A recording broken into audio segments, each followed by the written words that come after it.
Bass headed them back toward the rim rock for their camp. It seemed somehow fitting, too, for above them, someplace along the rocky, castle-like walls bordering the west rim of the valley, lay the body of Josiah Paddock's Indian pony. The immense cold slithering into the valley hand in hand with the deep purple shadows of early evening froze blood on a wound. Funny to be thinking about all the blood freezing. He looked down at his own leg, wrapped tightly against the flow of the dark red fluid. And he recalled the arrow that had bit at his flesh as he had torn it from the leg. Now the blood trying to escape from the jagged wound fought to flow in the dropping temperature. The improvised bandage and the leather of his legging showed no new spread of the dark fluid from the wound. Little comfort in that, what with the pain of hobbling along, using his rifle as a crutch under one arm, the other hand gripping the long rein tied to the one pony left to the two of them. He turned slightly to look back at the travois and nearly stumbled over some sage hidden in the drifting snow.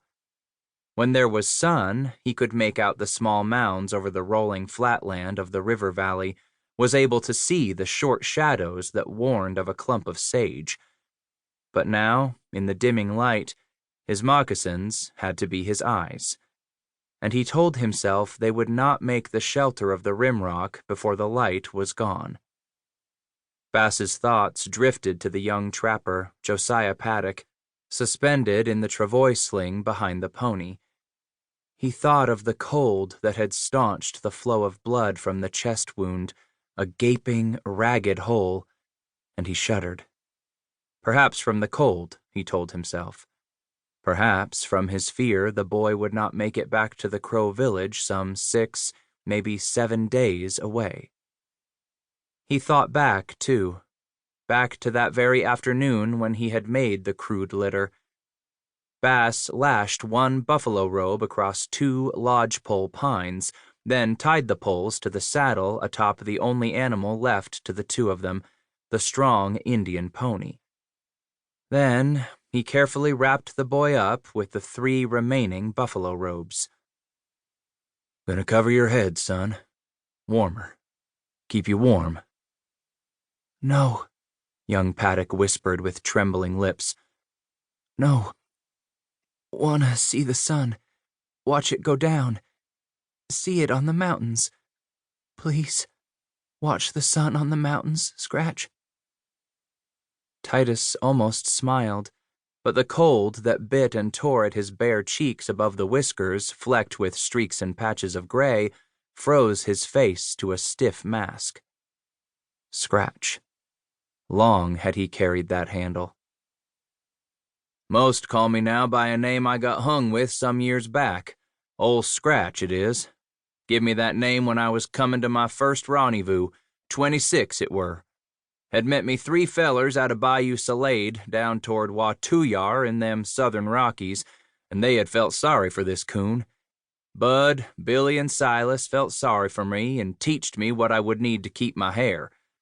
My clothes were store-boughten, linsey-woolsey they was. Sides, the seams was full of little graybacks by then. Had the graybacks bad, I did. Well, those boys come to callin' me Scratch on account of all that itchin' I was doin' all the time. Finally got me decked out in a set of Utah skins. Didn't scratch no more after that, but that damned name was stuck to me so hard that I couldn't shake it.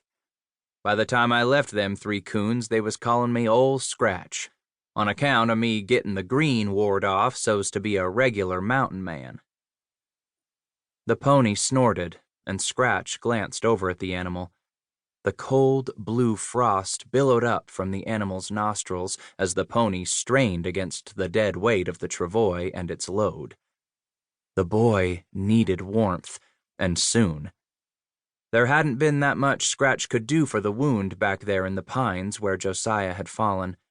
The lead ball had passed through the chest, so there was nothing to remove from the blackening hole.